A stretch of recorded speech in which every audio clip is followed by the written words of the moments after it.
महाराज जी। गुरुदेव, इस शरीर में बहुत आलस है। मैं रात को सोच के सोती हूँ सुबह जल्दी उठूंगी, बट उठ नहीं पाती।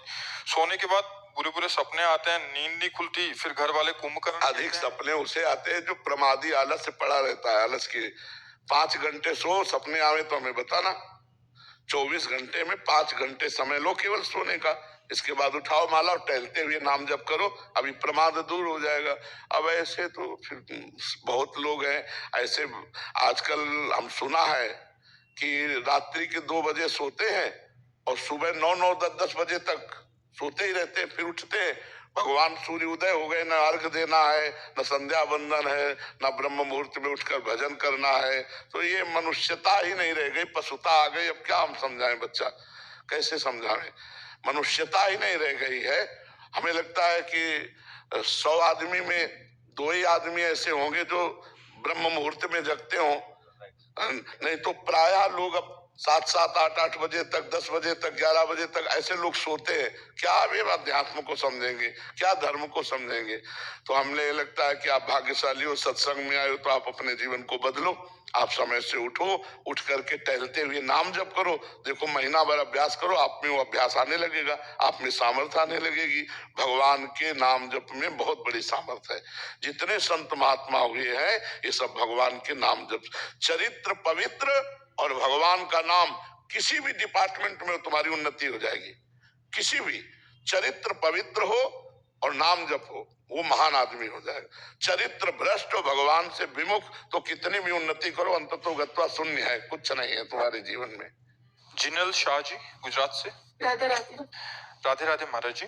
महाराज जी, जीवन में दुख आता है तो सबसे पहले भगवान याद आते हैं, परंतु जब सुख आता है तो भगवान बाद में याद आते हैं। तो जीवन में सुख दुख कोई भी स्थिति हो तो हमें सबसे पहले भगवान स्मरण आए, ऐसी स्थिति कैसे प्राप्त होगी? अभ्यास। ऐसा नहीं कि दुख है तो तुम सबसे पहले भगवान की याद करते हो, ऐसा हम नहीं मान सकते कि दुख आया और भगवान को। द्रौपदी जी इतनी महान भक्ता, दुख आया तो पहले पति याद आए, फिर भीष्म जी आदि धर्मात्मा पुरुष, फिर अपनी बाजुओं का बल, फिर दांतों का बल, फिर द्वारिकाधीश का बल, फिर प्रभु को पुकारा। तो अगर ऐसी स्थिति है कि दुख आते ही सीधे भगवान में मन गया, तो फिर सुख का कोई महत्व ही नहीं हो, एक क्षण भी विस्मरण नहीं कर सकता। ऐसी स्थिति का साधक एक क्षण भी भगवान का विस्मरण नहीं कर सकता। तद विस्मरणेन परम व्याकुलते, भगवान का विस्मरण होने पर उसे परम व्याकुलता का अनुभव होगा। तो बच्चा, अभी हमें प्रश्न सही जमा नहीं। दुख में सीधे भगवान का स्मरण जिसका होगा, ऐसे भक्त का निरंतर भगवत स्मरण होगा, और ऐसे भक्त का सांसारिक सुख का कोई महत्व ही नहीं होगा। ब्रह्मादिक के भोग सब विषम लागत ताई, नारायण ब्रजचंद की लगन लगी है जाए। बच्चा अंदर से अभी प्रश्न कर तो दिया, लेकिन अंदर से स्थिति नहीं है। अभी किसका प्रश्न है? हाँ, अभी अंदर से स्थिति नहीं है। ये शब्द केवल प्रश्न के हैं, स्थिति नहीं है। क्योंकि स्थिति जो होती है वो उसका तारतम्य अलग होता है। समझ पाए बच्चा? अभ्यास करो, भगवान नाम जप का ऐसा अभ्यास करो। त्रिभुवन की राज्य लक्ष्मी देने पर भी जो आधे क्षण के लिए अपने प्रभु का विस्मरण नहीं करता, वो महाभागवत है। कौन सा सुख संसार का ऐसा है जो हमें भगवान का विस्मरण करा दे? इसका मतलब अभी हमारे अभ्यास की कमी है।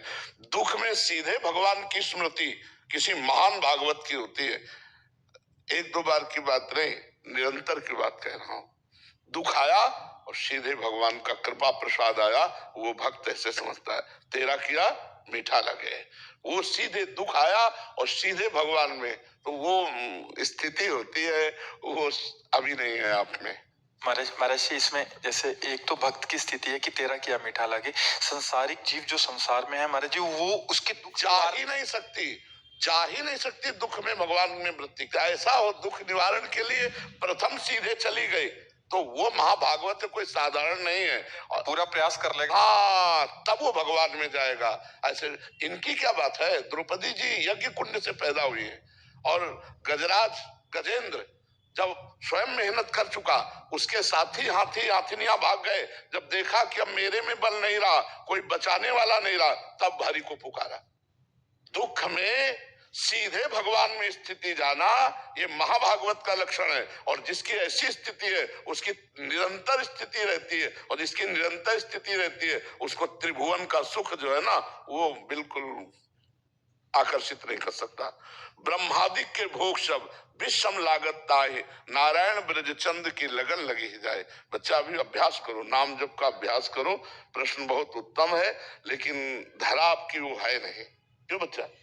निरंतरता में स्थिति नहीं है, तो इसलिए निरंतरता की स्थिति को लाइए जी।